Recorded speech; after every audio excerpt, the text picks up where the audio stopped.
विद्यार्थियों, हिंदी कक्षा में आपका स्वागत है। आज मैं आशा करती हूँ कि आप सब कुशल मंगल हैं। आज का हमारा पाठ है पहरुए सावधान रहना। तो आइए इस पाठ को शुरू करते हैं। प्रश्न 1, दी गई पंक्तियों के आधार पर कविता को आगे बढ़ाइए। तो आगे बढ़ी हुई कविता है, सुनो सुनो हे भाई बहना, हरदम सावन तुम रहना, दुश्मन के प्रति सचेत रहना, देश प्रगति तुम्हारा गहना। तो दी गई पंक्तियों के आगे हमने यह 4 पंक्तियां लिखकर इस कविता को आगे बढ़ाया है। प्रश्न 2, नए युग की पतवार किनके हाथों में है? नए युग की पतवार सतर्क सावधान देश के रक्षकों के हाथ में है। क्या आप जानते हैं कि नए युग की पतवार किनके हाथों में है? नए युग की पतवार सतर्क सावधान देश के रक्षकों के हाथों में है। कौन कौन? जो लोग सतर्क यानी आज कल जो भी हो रहा है उन सब से सचेत हैं और वो सतर्क हैं, सावधान हैं, हिम्मत वाले हैं, बहादुर हैं और जो देश की रक्षा करते हैं, जिनके मन में देशभक्ति का भाव है, इन सब के हाथों में देश की पतवार है। प्रश्न 3, स्वतंत्रता के बाद आज भी अनेक ऐसी समस्याएं हैं जो देश को तोड़ने में लगी हुई हैं। तो हमें बताना है कि ये समस्याएं कौन कौन सी है और हम इन्हें कैसे सुलझा सकते हैं। तो स्वतंत्रता के बाद देश को तोड़ने वाली कुछ प्रमुख समस्याएं हैं आतंकवाद, श्रेष्ठवाद, जातिवाद और सांप्रदायिकता आदि। हम सांप्रदायिकता सुधार कायम रखकर अपना सहयोग दे सकते हैं। आतंकवाद, श्रेष्ठवाद और जातिवाद और सांप्रदायिकता ऐसी ये 4 समस्याएं हैं जो देश की स्वतंत्रता पर आंच लाने पर जुड़ी हुई है।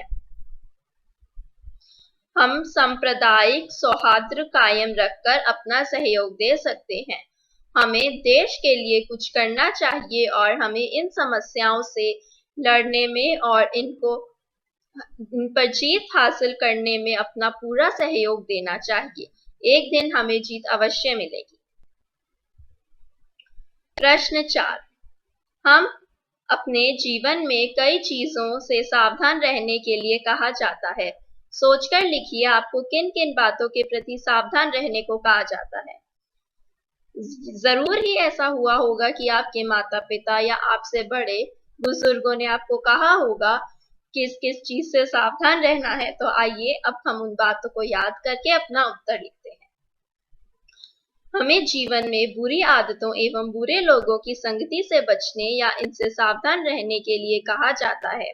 हमें स्वयं के संसाधनों से संतुष्ट रहने के लिए एवं किसी भी प्रकार के लालच से बचने के लिए कहा जाता है। हमें अपने शत्रुओं से सावधान रहने को भी कहा जाता है।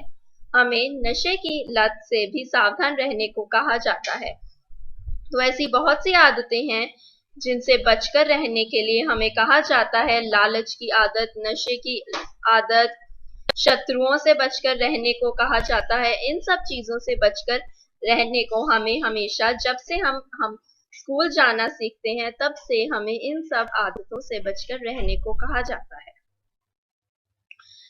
हमारे माता पिता, बड़े बुजुर्ग बचपन से ही हमें इन सब चीजों के बारे में बताना शुरू कर देते हैं कि यह चीज गलत है, हमें इनसे नहीं जुड़ना है।